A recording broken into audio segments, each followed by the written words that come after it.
সাগর শুয়ে আছে ঢাকা মেডিকেল কলেজে, ঠিক তার এই প্রান্তে গুলিটা লেগেছিল চানখার পুলে 5ই আগস্ট বেলা 11টা 30 মিনিটে। সেদিনই 16 বছরের স্বৈর শাসনের অবসান ঘটিয়ে বাংলাদেশ সময় 2টা 30 মিনিটে শেখ হাসিনা পালিয়ে গেছে বাংলাদেশের পার্শ্ববর্তী রাষ্ট্র ভারতে, যাদের রক্তের বিনিময়ে, যাদের জীবনের বিনিময়ে এই অর্জিত 36শে জুলাই যে বিপ্লব, যে গণ অভ্যুত্থান, এ ধরনের অসংখ্য সাগরের রক্তে গাথা রাজপথ রঞ্জিত হয়ে তারপরে এসেছে এই সফলতা। আমরা আজ ঢাকা মেডিকেলে আসলাম, আমরা সাগরকে দেখতে এলাম। আসলে যেই হৃদয় বিদারক তার বর্ণনা শুনলাম, সত্যি আমরা এই প্রথম সারির কাণ্ডারি যারা বাংলার ছাত্র সমাজ, তারা দেখিয়ে দিয়েছে আসলে ছাত্র সমাজ কখনো পরাজিত না, সেটি কালেক্রমে ইতিহাস সাক্ষী দিয়েছে। আর যত দাম্ভিকতা, যত অহংকার এবং যত ক্ষমতার বাণিজ্য, যত পদে পদে দুর্নীতি, এমনকি রাজনীতি হয়ে গেছে একটি ব্যবসা, নেই মানুষের ভোটাধিকার প্রয়োগ, নেই কোনো স্বাধীনতা, আমরা বঞ্চিত। আমাদের যেই বাক স্বাধীনতা অর্থাৎ অধিকারের যে স্বাধীনতা, সেই অধিকারের স্বাধীনতার জন্যই ছাত্ররা একটা বৈষম্যহীন বাংলাদেশ বিনির্মাণে তাদেরই রক্তের বিনিময়ে আজ আমরা বলতে পারি বাংলাদেশ বৈষম্যহীন। আমি যেই সাগরের কথা বললাম, তিনি জগন্নাথ বিশ্ববিদ্যালয়ের একজন শিক্ষার্থী। আমরা তার কাছ থেকে একটু জানতে চাইব, মূলত এই যে ছেলেটি, আজকে একটু জানিয়ে রাখি, তার যে অবস্থা হয়েছে, এ হাতটা ভেঙে গেছে, তাকে চিকিৎসা করার জন্য কমপক্ষে 20 লক্ষ টাকা লাগবে এবং তাকে বিদেশের অন্য কোথাও গিয়ে তাকে চিকিৎসা নিতেই হবে। এমন পরিস্থিতিতে এই রাষ্ট্রের যারা এই পটভূমি পরিবর্তনের যারা প্রথম সারির যোদ্ধা, আজকে তাদের জন্য কে পাশে দাঁড়াবে, কে এগিয়ে আসবে? 20 লক্ষ টাকা একটা পরিবারের জন্য কতটুকুই সম্ভব? তারপরেও তো বেঁচে থাকার এই সংগ্রামে হয়তো তাকে কোনো না কোনোভাবে চিকিৎসা নিতেই হবে।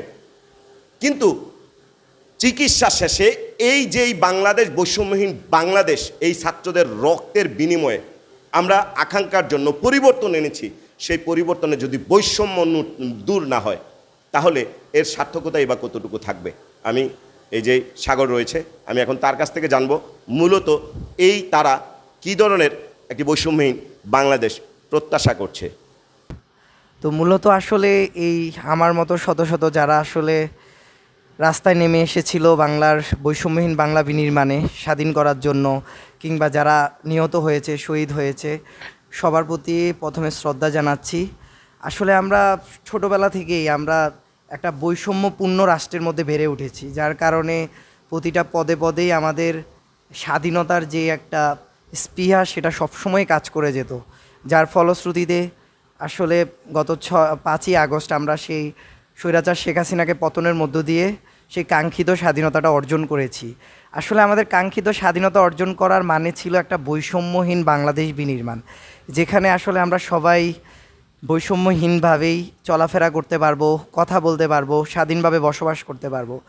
তো আসলে দেশ স্বাধীনের পর মুহূর্তেই যেটা লক্ষ্য করেছি যে আমার মতো শত শত আহত ভাইয়েরা হসপিটালের বেডে কাতরাচ্ছে। আসলে আমি আমার কথা বাদই দিলাম যে তাদের আসলে চিকিৎসা ব্যবস্থা কেমন হচ্ছে বা তাদের কতটুকু ট্রিটমেন্ট হচ্ছে, এটা নিয়ে খুবই শঙ্কিত এই জাতি।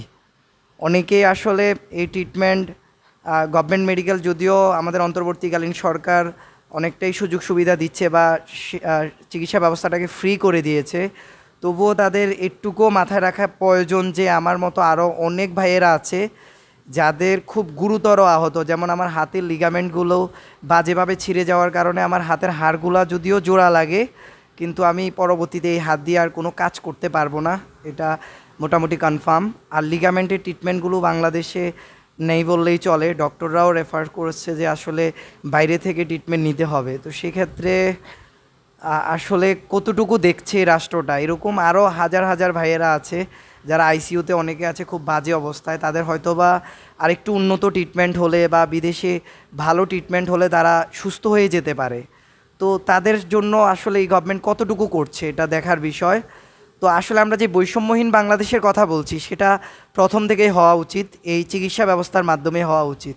আমি আশা করছি অন্তর্বর্তীকালীন সরকার এই দিকগুলো অবশ্যই দেখবেন এবং যারা সমাজে প্রভাব প্রতিপত্তিশীল আছে, যারা আসলে এখন স্বাধীনভাবে তাদের কার্যক্রম পরিচালনা করতে পারছে, স্বাধীনতাটা পেয়েছে বা অনেকে রাজপথে নামতে হয়নি, এখন স্বাধীনতার স্বাদ গ্রহণ করছে, তাদেরও উচিত এই ভাইদের পাশে এসে দাঁড়ানো, তাদেরকে আসলে প্রথমে সেবা সুস্থতা করা এবং সবাই মিলে স্বপ্নের সোনার বাংলা বিনির্মাণে এগিয়ে যাওয়া।